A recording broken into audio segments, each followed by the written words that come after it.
Since giving my life to Jesus Christ, I have publicly declared with my business partner that our businesses, we've given them up to God. We've been pretty unapologetic about our faith and how we view ourselves as mere stewards of God's businesses, for Him to do with them as He pleases. I've seen so much change in Shane since he came to Christ. It's really a dramatic transformation, seeing him as a leader, BC and AD, so to speak.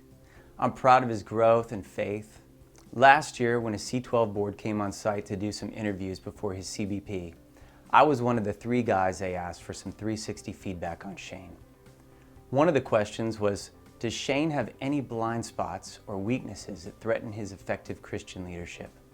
I shared that one area I don't think Shane realizes is that how sometimes we'll be having an awesome prayer meeting or talking about Jesus in a ministry setting, but not 2 minutes later, when discussing a customer, vendor, or employee situation, profanity, slander, or criticism can easily flow.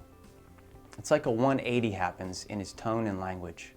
I know it's not his heart, but particularly for those who don't know Christ, it can send confusing messages when in one moment it's all praise the Lord, and another it's putting down or speaking critically about someone.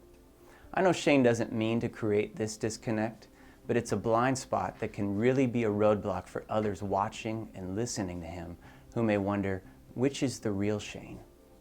Man, that kind of stuff was hard to hear. I know I'm imperfect and daily seek God's grace in my life, but it stung to find out that I had a blind spot in my behavior that was causing a roadblock for ministry in my office in ways that I didn't even realize. Having this called out, though, is really the first step. It allowed me to own it, to pray about it, and even confess the disconnect with my team, my customers, and my family, to strive to see better consistency and integrity in how I walk, talk, and treat people.